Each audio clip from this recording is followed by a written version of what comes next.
really speak full sentences anymore. She does some strange things that, I'm gonna try to do this without being too loud,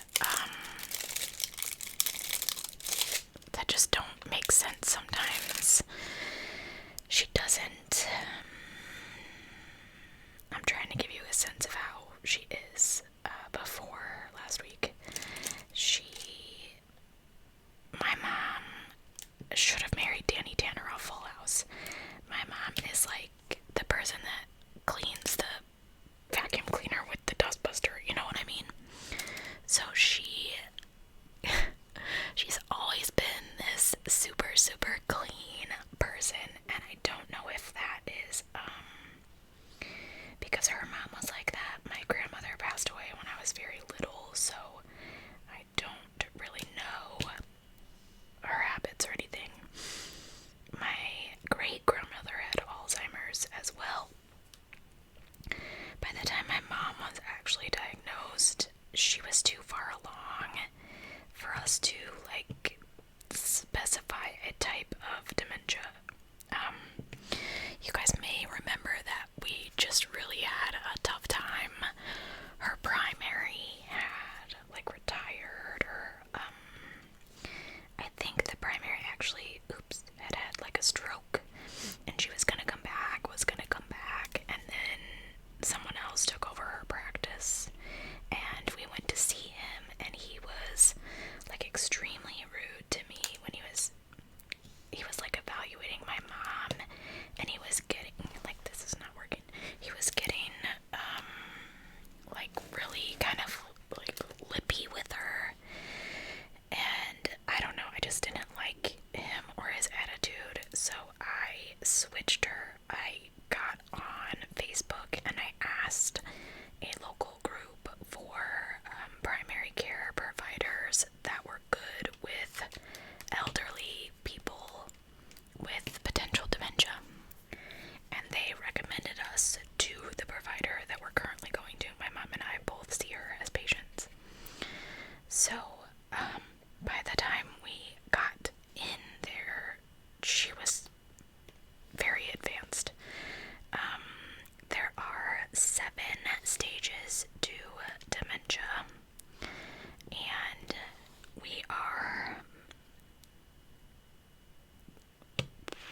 we're now on stage 7. I'm really gonna try really hard not to cry in this video, but I know I'm probably going to.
like 45 minutes, and, you know, with dementia, I don't know how everyone's dementia works, but with my mom's dementia, her brain basically resets like every, I'm gonna be graceful and say 15 seconds, sometimes less, sometimes more.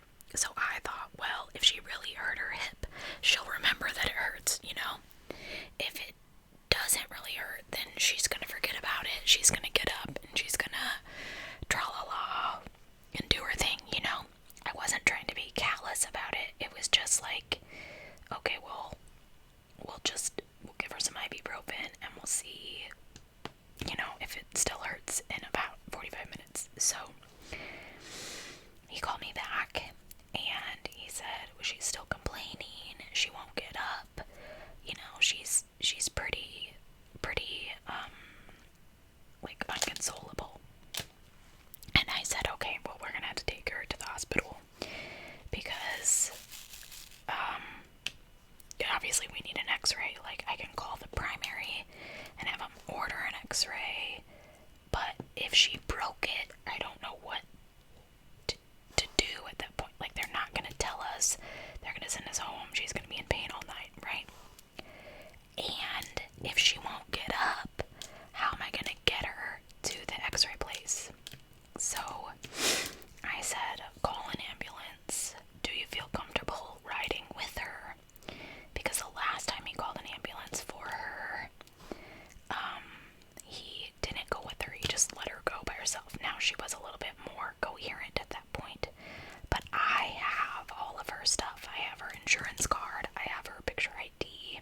I have all that stuff in my wallet because I'm the one that always takes her to all of her appointments. So I quickly got them out and I took pictures of them for him so that he could provide them at the hospital. And so he did. He called for an ambulance and they picked her up and they told him that he couldn't ride with her, which I thought was so odd because the 2 times that we've called an ambulance for her before, I have always ridden with her because of her dementia. She can't answer questions, you know? And my brother doesn't drive, so I thought it was really weird that they were like, oh, just follow along, just meet her up there. And I was like, what? He can't, he's gonna have to take the bus. Like, that's so strange. So when he called me back, they were in the driveway with her, getting ready to leave for the hospital. So I said, okay, I'll leave work. I'm on my way. So I left work early. It was 4 o'clock at this point. And I picked my brother up and we went up to the hospital. They took a while to get to us, even though we came in by ambulance. And I understand they were super busy that night. So they sent a PA in, which is fine. I don't care whether it's a doctor or a PA or whatever. Usually I prefer like PAs or nurse practitioners. I don't know why. I just feel like they take more time. So the PA examined her and said, I'm worried that it's fractured, as you can see, and I didn't notice until she said it, but one leg is shorter than the other, and she's like, that's a pretty good sign of a fracture, which I know that, I didn't look, because, being in the medical field, I know what hip fractures can do to someone in my mother's position. Anyway, okay, I'm getting off track. So, they take her for an x-ray, and she did not like that, because they had to move her around. She came back on her left side, and pretty disgruntled. So, they come back a little while later. The PA comes back and she says,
So they, the PA kind of agreed with me. My brother agreed. So we said, let's just put the lung on the back burner. So they decided they were going to admit her, like I said. They did not get her into a room until 11:30 p.m. Now we called the ambulance at 3:30, okay? They wouldn't give her any food because they believed that she was potentially having surgery.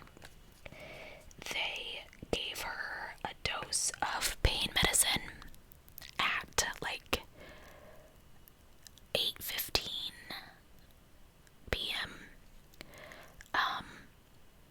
And basically we just sat there kind of like looking at each other. She was pretty much asleep after they gave her the pain medicine. So they took us upstairs at 11:30. Oh, wait, before we went upstairs, we told them that she, within the past couple months, really, since November-ish, she's basically, like, not remembering to go to the bathroom.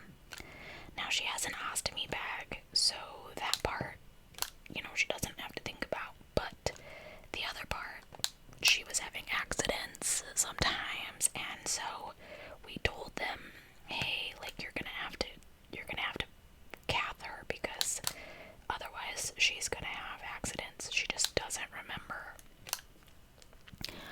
So I tried to leave the room when they came in to put the catheter in, because obviously I still try to give her some sort of modicum of privacy.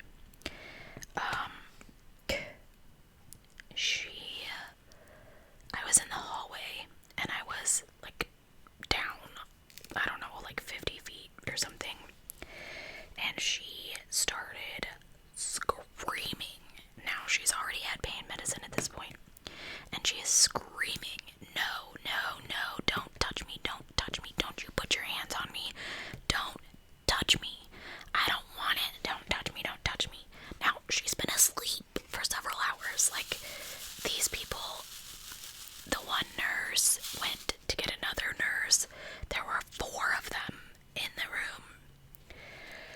So I came in and I was like, do you want me to try to help? And they were like, do you think you can calm her down? And I was like, well, I don't know, I can try.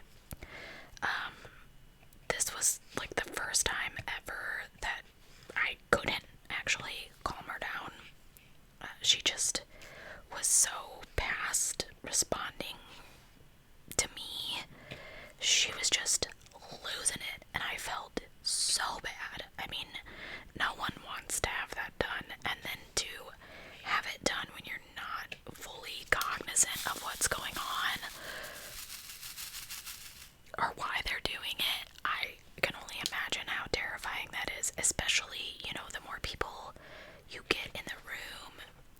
That's terrifying. When people start holding you down, that's even more terrifying. She was not having it. And as soon as they got it in, she almost immediately tried to yank it out. And luckily I was paying attention because they were not. And I was like, no. Don't pull on that. Don't pull on that. So that was fun. So we dealt with all that. Finally, they say they're gonna admit her, so we get to go up towards the room. Actually, the nurse took us upstairs because they only had one transporter that night. And then they, were gonna get the ambulance blankets out from underneath her, and they were gonna get her in a gown. Another fight. There were 4 of them and me, and it took all of us to get her into a gown. She is like Grabby McGrabberson. If you're nearby and she doesn't like what you're doing, she's trying to grab you to get you to stop.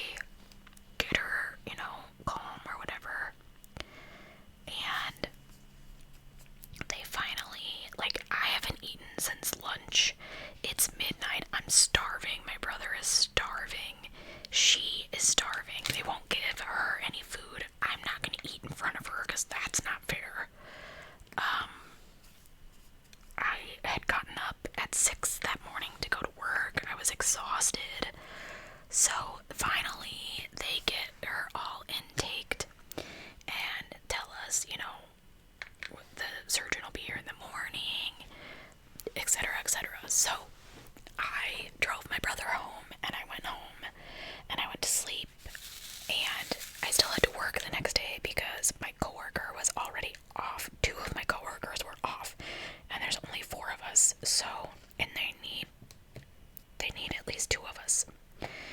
So my brother took the bus up to the hospital and met with the surgeon, and the surgeon pretty much agreed with us.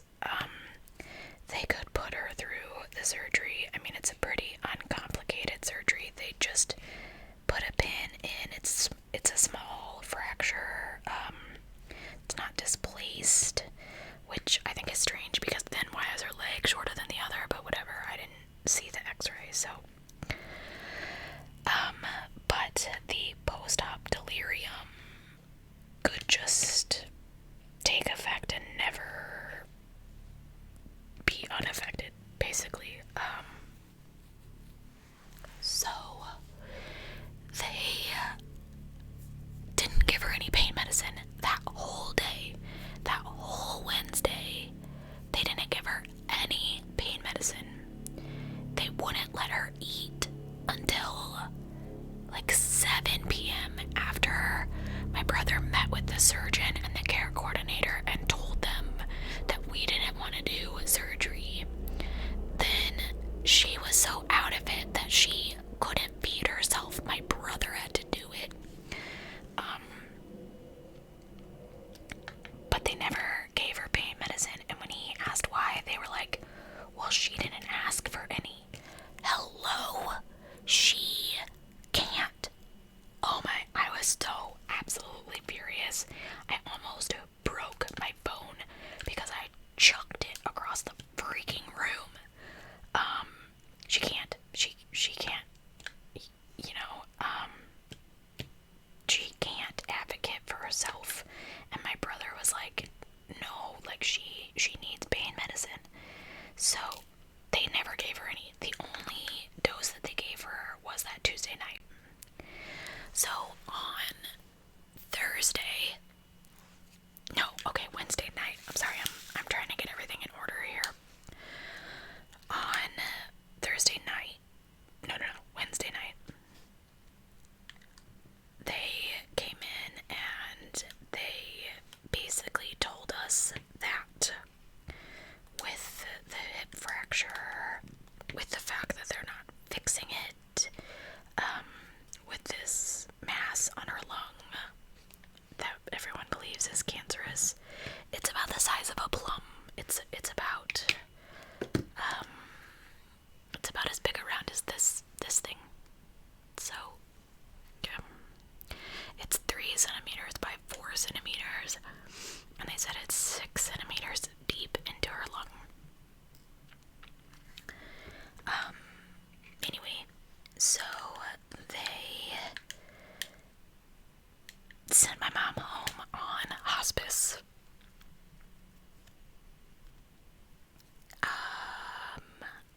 I don't.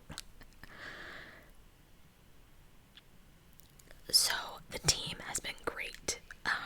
As soon as they talked with us about it and we agreed, because we don't want to put her in a facility.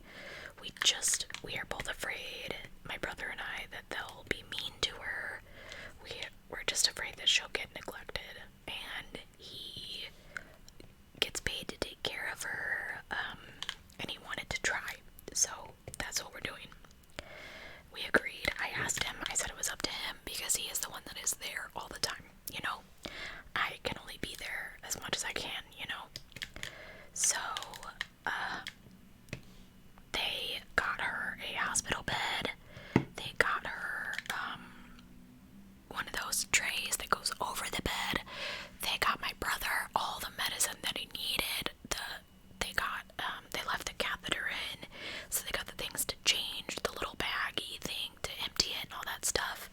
They got her insured.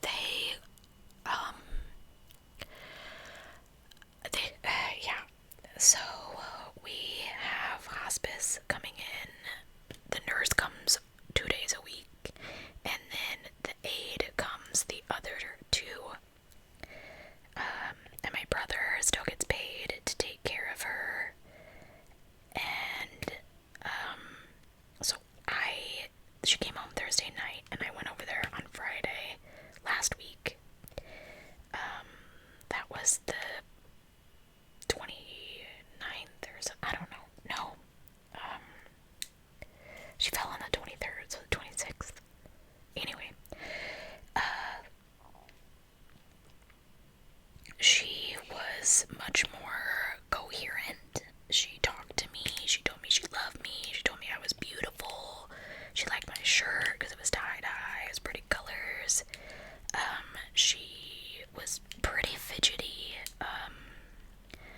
she was like, I gotta get up. And I was like, where are you going? And she's like, I need a shower. And I was like, Mom, you can't get up.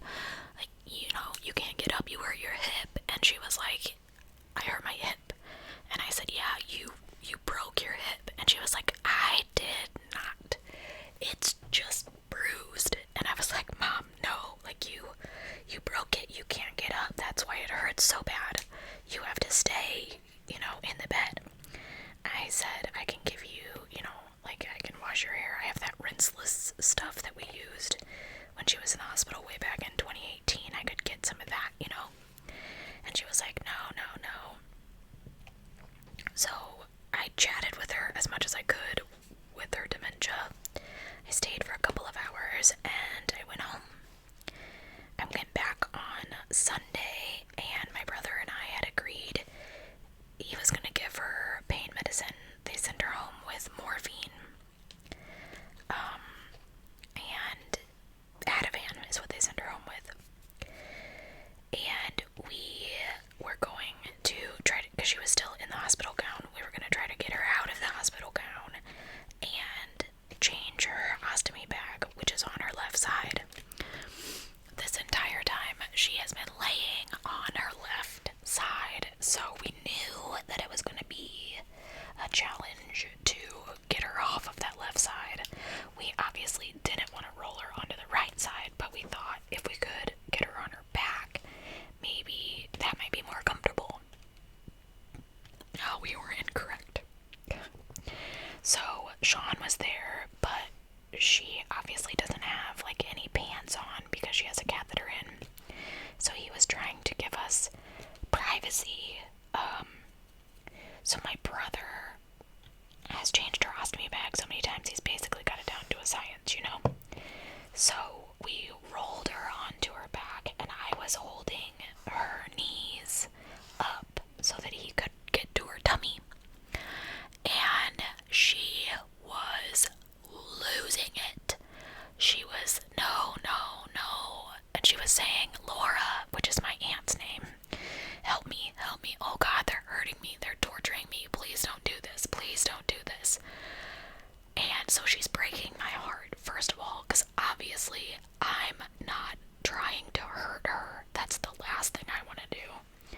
Second of all, we have to do this. It's not an option. We can't not do it. So I'm like, Sean, get in here. So he comes in and he's helping me hold her. Because like I said, she's grabbing McGrabbers, and when he came in the room, she had me by the hair and by the shirt, and she was pulling me towards her, trying to get her other arm around my neck. Whatever she thought that was gonna do, I'm not really sure. I don't know if she was just trying to prevent me from like hurting her, but she was obviously not recognizing that it was me, because then I think she would know I wasn't going to hurt her, you know? So once we got all that done, we changed her shirt, we changed her bag, we let her relax, you know? She basically passed out for the rest of the time I was there. We left at like, I don't know, we were there like 5 or 6 hours or something. And my brother texted me the next morning on Monday, and he was like, she talked all night. So, she definitely has her days and nights switched. So I didn't get over there much this week, but I went yesterday to meet with the social worker. She wanted to meet with my brother and I just to kind of see how we were doing. And like they want to know like the plans. So that was terrible. Sitting there talking about what we're going to do when my mom passes. If you know anything about hip fractures at all, the mortality rate is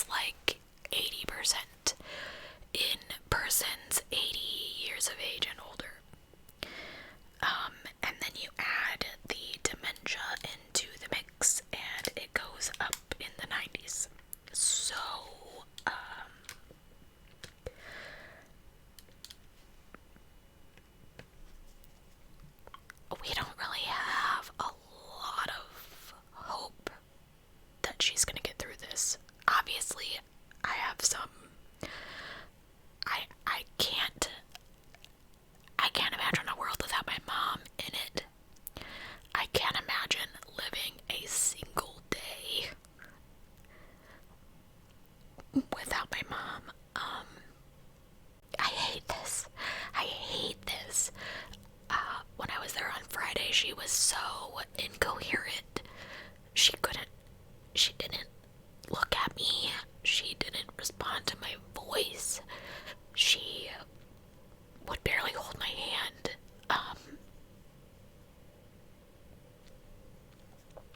I hate this. I don't know what to do. I can't help her. I can't fix her. I can't. I don't know what to do. So I'm basically here doing this, trying to distract myself. Poor Sean is just like, I'm here, and I'm like, I know, but you can't do anything. Like, no one can do anything. And I hate that. I'm such a fixer. I have to fix everything. Y'all know I apologize for everything.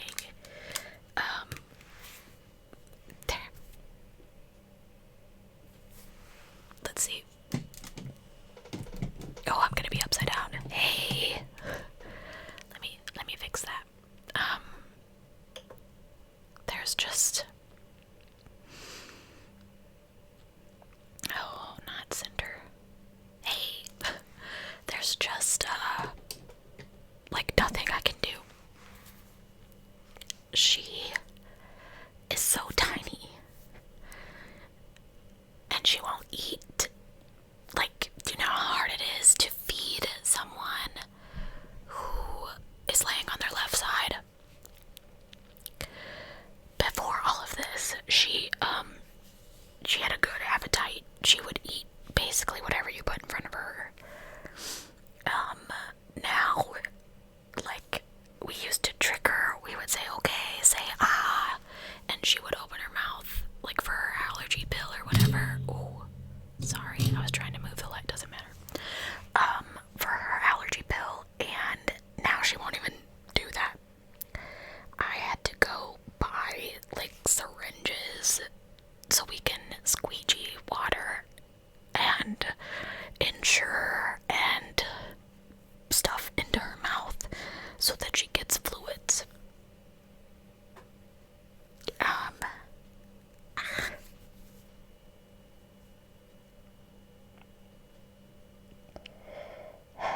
I hate this, you guys. I don't know what to do. I feel so helpless, useless.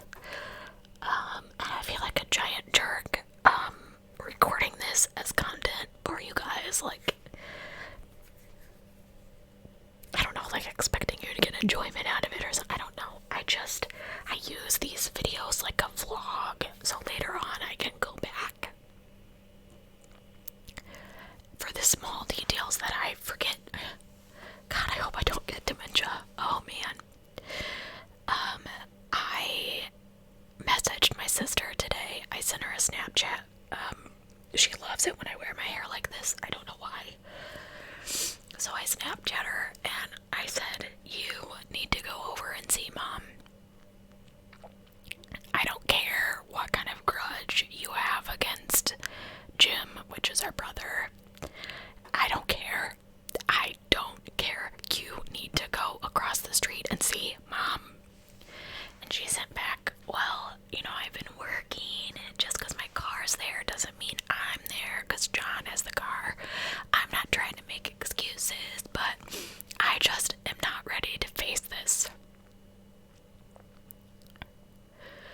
I sent back, she's going to die. And you are going to regret not going over there.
So that's why I seemed a little off in the last video, because I just wasn't focused. I can't focus on anything.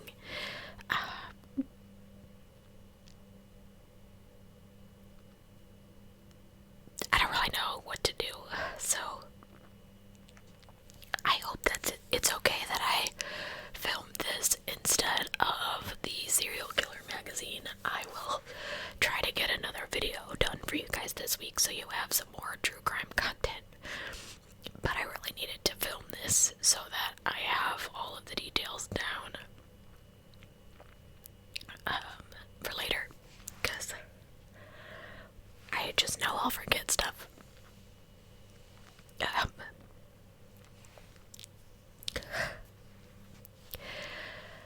Anyway, thank you guys so much for being here on my Patreon, on my channel, for supporting me, my mom, our journey. Your kindness and your comments have really pulled me through some extremely difficult times.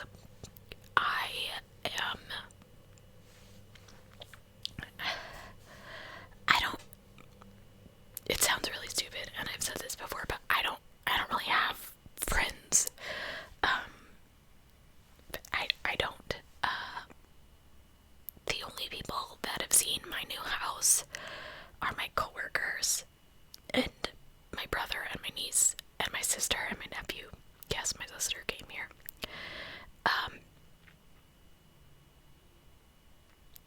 I don't have friends. So, by extension, you guys are all my friends. And you have no idea how much I value so many of you. And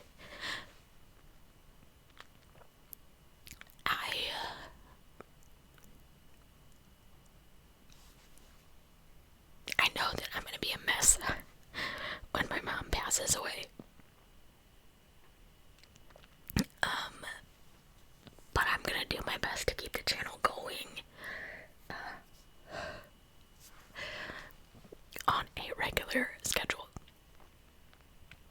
Might be some other content, not so depressing, but oh, there was one more thing. Last week on Friday, after I went to see my mom, I stopped to see Sarah, who is the girl that does my hair. She is what I would call my friend, but she's also my hairdresser. You know how that is. And I said, I really want to go get my tattoo. For years, I've carried a note from my mom in my wallet that says, "Be brave." It actually says, "Be brave, Shannon."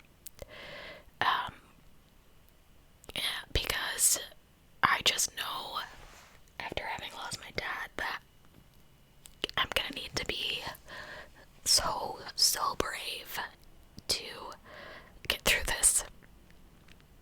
And so I had her write it with the intention of tattooing it on myself. I wanted to put it on my wrist so that I could see it whenever because I can't see any of my tattoos. They're all, in places I can't see. But the tattoo artist said that he would have to make it pretty big in order to keep, like, the thin lines of her handwriting. I keep tears running down my face here. So I put it over my heart. You can kind of see it. It says, "Be brave."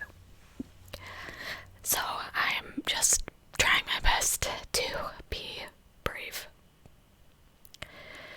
Again, thank you guys so much for being here and supporting me and just listening to me while I cry, basically. I'll try to keep you guys as up to date as I can, just as much for myself as for you guys who have been there since she was first in the hospital way back in 2018 when I started this channel. if you don't know the whole